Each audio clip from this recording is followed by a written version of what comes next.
alaikum warahmatullahi wabarakatuh. Yanda mutum zai iya amfani da application guda biyu a lokaci ɗaya shine ake ce ma split screen a Android.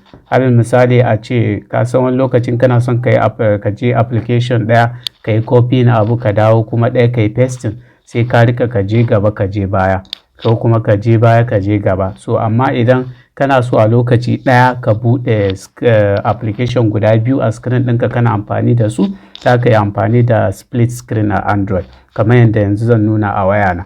Alal misali mafi yawa Android za ka ga mutanenmu za ka ga idan kana da Android yana da button guda uku a ƙasa. Ɗaya wanda za ka iya komawa screen ɗin da ka buɗe da, ɗaya wanda za ka iya zuwa home screen, ɗaya wanda za ka iya rufe application. So idan alal misali ka danna wanda za ka koma applications ɗin da ka buɗe da, za ka ga ai zai kawo ma list ɗin application haka kamar yanzu yanda na wayan ya nuna. So amma kana son ka buɗe kamar yanzu ina son buɗe Chrome da WhatsApp a lokaci ɗaya in yi amfani da su.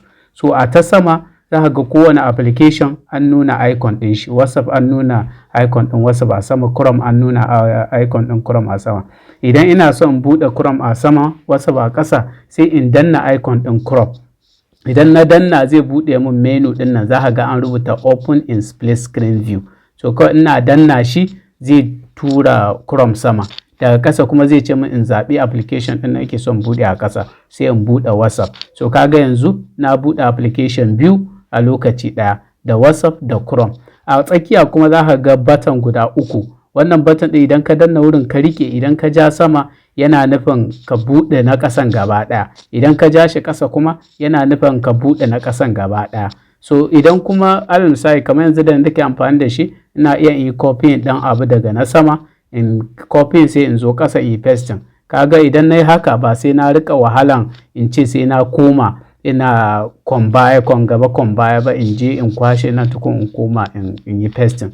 So ina fatan insha Allahu wannan zai amfani jama'a gabaki ɗaya. Wannan za ka san cewa kenan ya za ka buɗe application biyu lokaci ɗaya ka yi amfani da su a wayanka. Ina fatan zai amfane mu.